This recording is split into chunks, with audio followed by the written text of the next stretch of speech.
জানিয়ে দিব এই মুহূর্তে আমাদের হাতে এসেছে গুরুত্বপূর্ণ আপডেট আন্তর্জাতিক সংবাদের শিরোনাম। শুরুতেই থাকছে কারাগারে ইমরান খানের মৃত্যুর গুজব। এবারে জানিয়ে দিব নির্বাচনে অংশ নেবে কিনা নিশ্চিত নয় জাতীয় পার্টি। আরও জানাবো চট্টগ্রামে নিষিদ্ধ ছাত্রলীগের ঝটিকা মিছিল। এদিকে বাংলাদেশের অনুরোধে শেখ হাসিনার প্রত্যর্পণ বিষয়টি পর্যালোচনা করছে ভারত, রণধীর জয়সওয়াল। সব শেষে জানিয়ে দিব হংকংয়ে আবাসিক ভবনে ভয়াবহ আগুনে নিহত ৪৪, নিখোঁজ ২৭৯।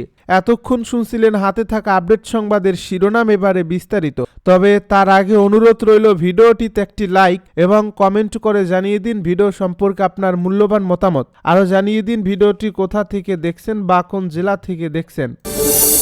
কারাগারে ইমরান খানের মৃত্যুর গুজব। কারাবন্দী পাকিস্তানের সাবেক প্রধানমন্ত্রী ইমরান খানের মৃত্যুর গুজব ছড়িয়ে পড়ছে। এর মাঝেই তার ৩ বোন অভিযোগ করে বলছেন তার ভাইয়ের সঙ্গে কারাগারে সাক্ষাতের দাবি জানাতে গিয়ে পুলিশের হাতে নৃশংস মারধরের শিকার হয়েছেন। ইমরান খানের বোন নরিন খান, আলিমা খান ও উজমা খান অভিযোগ করেছেন রাওয়ালপিন্ডির আদিয়ালা কারাগারের বাইরে জড়ো হয়ে সাবেক প্রধানমন্ত্রীর সঙ্গে দেখা করার অনুমতি চেয়েছিলেন তারা। এ সময় তাদের ও পাকিস্তান তেহরিক ইনসাফ সমর্থকদের উপর পুলিশ হামলা চালিয়েছে। ২০২৩ সাল থেকে রাওয়ালপিন্ডির আদিয়ালা কারাগারে বন্দী আছেন ইমরান খান। গত ৩ সপ্তাহেরও বেশি সময় ধরে ইমরান খানের সঙ্গে তার ৩ বোনকে সাক্ষাৎ করতে দেওয়া হয়নি বলে অভিযোগ করেছেন। এ থেকে ইমরান খান সমর্থকদের সন্দেহ তাকে কারাগারে খুন করা হয়েছে। ইমরান খানের রাজনৈতিক দল পিটিআই বলেছে খানের ৩ বোন ও সমর্থকরা কারাগারের বাইরে অবস্থান কর্মসূচি পালনের সময় পুলিশের হামলার শিকার হয়েছেন। অবস্থান কর্মসূচিতে অংশ নেওয়া কর্মীদের নৃশংসভাবে মারধর করছে পুলিশ। দলটি অভিযোগ করে বলছে ইমরান খানের সঙ্গে সাক্ষাতের দাবি তোলাই ছিল তাদের অপরাধ। এ ঘটনায় ইমরানের ৩ বোন ও সমর্থকদের উপর নৃশংস পুলিশি হামলার নিরপেক্ষ তদন্ত দাবি করেছে পিটিআই। পাঞ্জাব পুলিশের প্রধান উসমান আনোয়ারকে লেখা এক চিঠিতে ইমরান খানের ৩ বোন বলেছেন পুলিশ বিনা উস্কানিতে নৃশংস ও পরিকল্পিত হামলা চালিয়েছে। নরিন খান বলেন, আমরা তার শারীরিক অবস্থা নিয়ে উদ্বেগ জানিয়ে শান্তিপূর্ণভাবে প্রতিবাদ করেছি। আমরা রাস্তা অবরোধ করিনি, জনসাধারণের চলাচলে বাধা দেইনি, এমনকি বেআইনি কোনো কাজও করি নাই। তারপরও কারাগারের সামনের এলাকায় স্ট্রিট লাইট বন্ধ করে দেওয়া হয়। এর পরপরই পাঞ্জাব পুলিশের সদস্যরা আমাদের উপর নৃশংস ও পরিকল্পিত হামলা চালান। নির্বাচনে অংশ নেবে কিনা নিশ্চিত নয় জানালো জাতীয় পার্টি। ত্রয়োদশ জাতীয় সংসদ নির্বাচনের আগে চলমান সংলাপে ডাক পায়নি জাতীয় পার্টি। গত কয়েকবার সংসদে বিরোধী দলের আসনে থাকা দলটি মনে করছে বাংলাদেশ একটি পাতানো নির্বাচনের দিকে যাচ্ছে। পরিস্থিতি এমন থাকলে নির্বাচনে অংশ নেবে না প্রয়াত রাষ্ট্রপতি হোসেন মোহাম্মদ এরশাদের দল। এ বিষয়ে জাতীয় পার্টির মহাসচিব শামীম হায়দার পাটোয়ারী জাগো নিউজকে বলেন, জাতীয় পার্টি একটি নিবন্ধিত পুরনো রাজনৈতিক দল। ইসি আগামী নির্বাচন সামনে রেখে বিভিন্ন দলের সঙ্গে সংলাপ করলেও জাতীয় পার্টিকে ডাকেনি। দলের পক্ষ থেকে আনুষ্ঠানিকভাবে যোগাযোগ করা হলেও ইসির কোনো সাড়া মেলেনি। এমন অবস্থায় আমরা নির্বাচন পাতানো হওয়ার আশঙ্কা করছি। যদি পরিস্থিতি না বদলায়, লেভেল প্লেইং ফিল্ড তৈরি না হয়, তাহলে জাতীয় পার্টি নির্বাচনে অংশ নেবে না বলেন তিনি। আমরা এর আগে জাতীয় নির্বাচনগুলোতে অংশ নিয়েছি, ফলে এক ধরনের প্রস্তুতি আমাদের আছে। হয়তো জামাত বিএনপি আলাদা নির্বাচন করলে জাতীয় পার্টির ভোট ফ্যাক্টর হয়ে দাঁড়াবে। জাতীয় পার্টির মহাসচিব শামীম হায়দার পাটোয়ারী। ত্রয়োদশ জাতীয় সংসদ নির্বাচন সামনে রেখে নিবন্ধিত রাজনৈতিক দলগুলোর সঙ্গে সংলাপ করছে নির্বাচন কমিশন। নিবন্ধন স্থগিত থাকায় আওয়ামী লীগকে সংলাপে ডাকা হয়নি। এছাড়া আওয়ামী লীগের মিত্র জাতীয় পার্টি সহ 7টি দলকে সংলাপে ডাকেনি কমিশন। যদিও সংলাপে না ডাকলেও এসব দলের নির্বাচনে অংশ নিতে বাধা দেখছে না ইসি। তবে জাপান নেতাদের অভিযোগ, সাম্প্রতিক সময়ে দলীয় কর্মসূচিতে একের পর এক বাধার মুখে পড়তে যাচ্ছে জাতীয় পার্টি।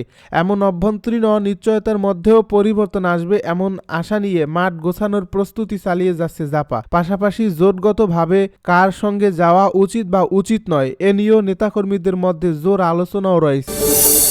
চট্টগ্রামে নিষিদ্ধ ছাত্রলীগের ঝটিকা মিছিল। চট্টগ্রামে ঝটিকা মিছিল করেছেন নিষিদ্ধ ছাত্রলীগের নেতাকর্মীরা। বুধবার ভোরে নগরীর 3 পুলের মাথা এলাকায় মিছিল করেন তারা। জানা গেছে, ভোরে চট্টগ্রাম নগরীর গোলাম রসুল মার্কেটের সামনে 3 পুলের মাথা থেকে শুরু হয় একটি মিছিল জুবিলি রোডের দিকে এগিয়ে যায়। নিষিদ্ধ ছাত্রলীগের নেতাকর্মীরা এই মিছিলে নেতৃত্ব দেন। পরে মিছিলের 1 মিনিট 22 সেকেন্ডের একটি ভিডিও সামাজিক যোগাযোগ মাধ্যমে ছড়িয়ে পড়ে। এতে দেখা যায় মিছিল মিছিল থেকে নিষিদ্ধ ছাত্রলীগের নেতাকর্মীরা প্রধান উপদেষ্টা অধ্যাপক মুহম্মদ ইউনূসের বিরুদ্ধে বিভিন্ন স্লোগান দিচ্ছেন। কোতোয়ালী থানার ভারপ্রাপ্ত কর্মকর্তা আব্দুল করিম জাগো নিউজকে বলেন, সকালে 3 পুল রাস্তার মাথায় নিষিদ্ধ ছাত্রলীগের একটি মিছিল বের হওয়ার খবর পেয়েছি। কারা মিছিল করছে তাদের ধরতে অভিযান চালানো হচ্ছে, তাদের গ্রেপ্তারে পুলিশ মাঠে আছে। বাংলাদেশের অনুরোধে শেখ হাসিনার প্রত্যর্পণ বিষয়টি পর্যালোচনা করছে ভারত, রণধীর জয়সওয়াল। ভারত বাংলাদেশের ক্ষমতাচ্যুত প্রধানমন্ত্রী শেখ হাসিনার প্রত্যর্পণ সংক্রান্ত অনুরোধটি পর্যালোচনা করছে বলে জানিয়েছে ভারতের পররাষ্ট্র মন্ত্রণালয়। বুধবার নিয়মিত সংবাদ সম্মেলনে এই তথ্য জানান মন্ত্রণালয়ের মুখপাত্র রণধীর জয়সওয়াল। সংবাদ সম্মেলনে শেখ হাসিনাকে প্রত্যর্পণ প্রসঙ্গে প্রশ্ন করলে তিনি বলেন, হ্যাঁ, আমরা বাংলাদেশের সেই অনুরোধ পেয়েছি এবং বিষয়টি বর্তমানে খতিয়ে দেখা হচ্ছে। বাংলাদেশ জনগণের প্রতি আমাদের অঙ্গীকার অটুট। এ বিষয়ে আমরা সকল স্টেক হোল্ডারদের সঙ্গে গঠনমূলকভাবে আলোচনা চালিয়ে যাব। সংবাদ মাধ্যমগুলো জানায়, গত বছরের জুলাই মাসের আন্দোলনের সময় মানবতা বিরোধী অপরাধের দায়ে শেখ হাসিনাকে মৃত্যুদণ্ড দেওয়া হয়েছে। রায়ের মতে গত বছরের 5 অগাস্ট ঢাকার চকবাজারে চাংখারপুল এলাকায় 6 নিরস্ত্র বিক্ষোভকারীকে গুলি করে হত্যার ঘটনায় তাকে দায়ী করা হয়। 78 বছর বয়সী এই অপসারিত নেত্রী বর্তমানে ভারতে অবস্থান করছেন বলে উল্লেখ করা হয়। বাংলাদেশ সরকারের পক্ষ থেকে শেখ হাসিনাকে দেশে ফিরিয়ে আনার বিষয়ে ভারতের কাছে আনুষ্ঠানিক অনুরোধ পাঠানো হয়। সেই অনুরোধেই এখন ভারতের পররাষ্ট্র মন্ত্রণালয় পরীক্ষা নিরীক্ষার অধীনে রয়েছে। হংকংয়ে আবাসিক ভবনে ভয়াবহ আগুনে নিহত 44, নিখোঁজ 279।